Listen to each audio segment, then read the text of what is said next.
Welcome to our new philosophy channel, where in today's episode we are going to talk about the social impact of fast fashion on consumers.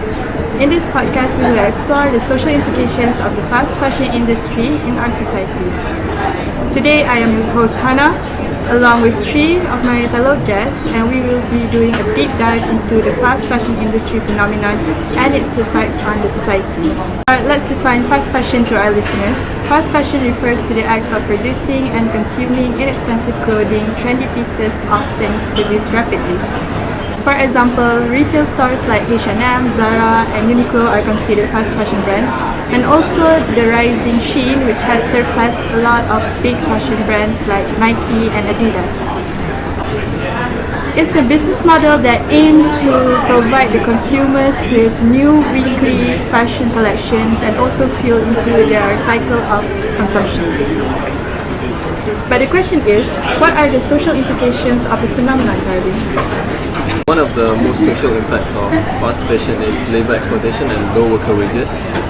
It is estimated that 80% of garment workers are women.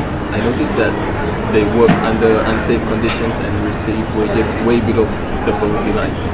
One Earth Organization study found that workers in garment factories like Bangladesh and Cambodia often work long hours in hazardous environment for low pay and with little job security. What's your take on this concept? That's a crucial point, Pravin. These workers often lack job security, face verbal and physical abuse, and are denied forming a union. I also like to add that fast fashion can contribute to an addition of buying new clothes because there are always new style of clothes that are cheap and people could easily justify an impulse buy. Fast fashion also promotes their culture, such as throwaway and excessive consumerism, which makes clothes disposable commodities.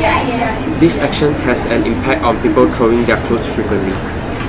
I can see from both sides what you guys are saying is that it has a major negative impact on the workforce and also on the consumer side. Let's move on to Guanjan and ask what the fast fashion consumers think about this. For our research, we made a survey form to gather their insights on fast fashion and collected about 66 responses. We have concluded that most of our respondents keep up with fashion trends and feel left out or out of place when in a room full of fashionable people.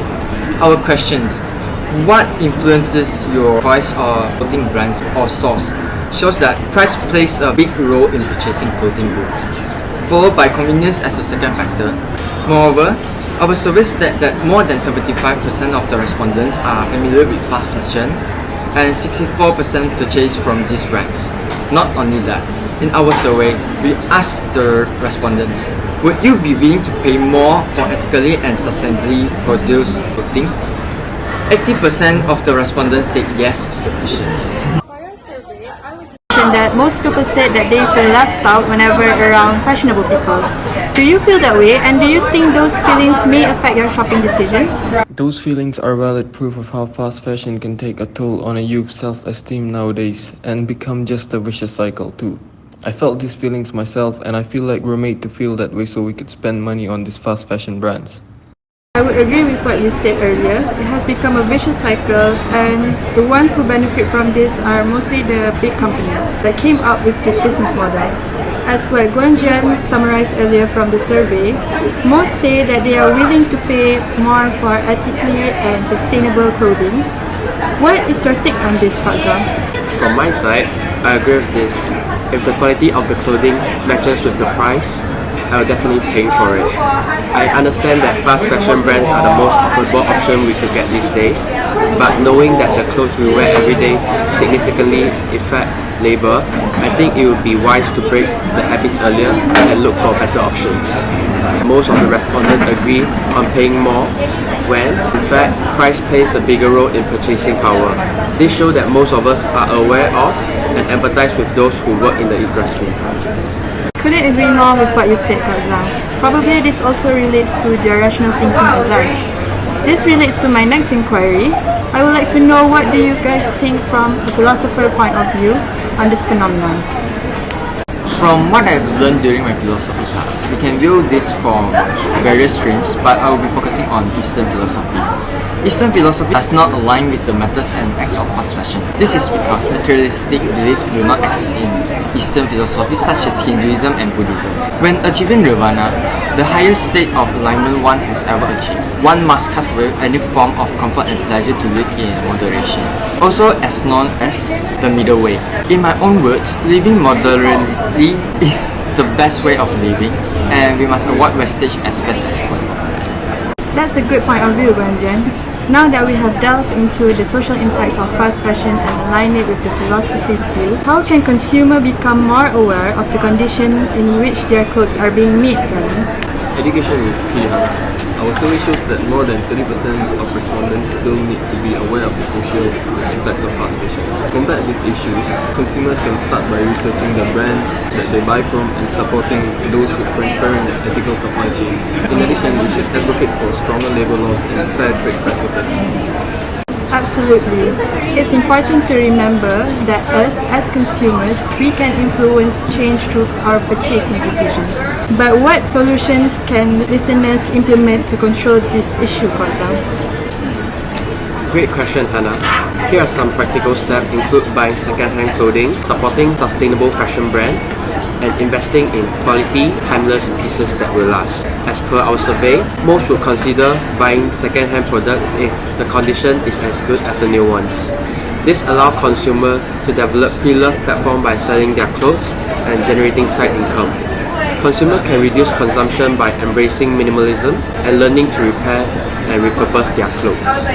These are fantastic suggestions, Kozam. It's all about making conscious decisions and being mindful of the impact. As we wrap up today's episode, do you have any final thoughts for our listeners? I'd like to remind our listeners that fashion industry needs systemic change. Starting with us, fast fashion may provide instant gratification and trendy clothes at affordable prices.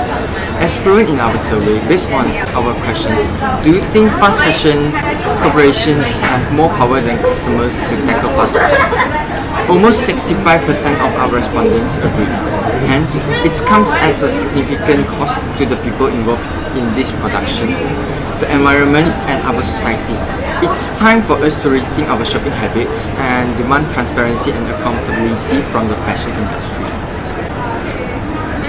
Well said, Guanjian. And on that note, we've reached the end of today's episode.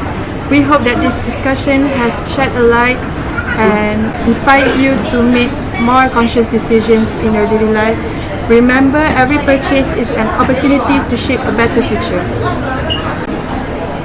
As always, thank you for tuning in Social Impact of Fast Fashion on Consumers. If you enjoyed this episode, subscribe and also like our channel and share it to your friends. Until next time, Stay conscious, stay fashionable.